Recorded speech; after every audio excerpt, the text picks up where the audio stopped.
ધોળકા તાલુકાના વેજલકા નજીક હાઈવે પર ભયાનક અકસ્માત। બોલેરો પિકઅપ ટ્રક પાછળ ઘૂસી।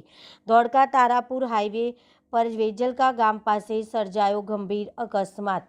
સુરેન્દ્રનગરથી વડોદરા શાકભાજી ભરીને જઈ રહેલી બોલેરો પિકઅપને નડ્યો અકસ્માત। ડ્રાઈવરને ઊંઘનું ઝોકું આવી જતા બોલેરો આગળ ચાલતા ટ્રકની પાછળ ધડાકાભેર અથડાઈ। અકસ્માતમાં બોલેરોનો કચરઘાણ। ડ્રાઈવરની હાલત અત્યંત ગંભીર। ઈજાગ્રસ્ત ડ્રાઈવરને તાત્કાલિક 108 મારફતે ધોળકા સાર્વજનિક હોસ્પિટલ ખસેડાયા। ઘટનાના પગલે હાઈવે પર લોકોના ટોળેટોળા ઉમટી પડ્યા। અમદાવાદ જિલ્લાના ધોળકાથી આ સમયના મોટા સમાચાર મળી રહ્યા છે। ધોળકાના વેજલકા ગામ પાસે હાઈવે પર એક ગંભીર અકસ્માત સર્જાયો છે। સુરેન્દ્રનગરથી વડોદરા શાકભાજી ભરીને જઈ રહેલી બોલેરો પિકઅપના ચાલકને ઝોકું આવી જતા ગાડી સીધી ટ્રકની પાછળ ઘૂસી ગઈ હતી।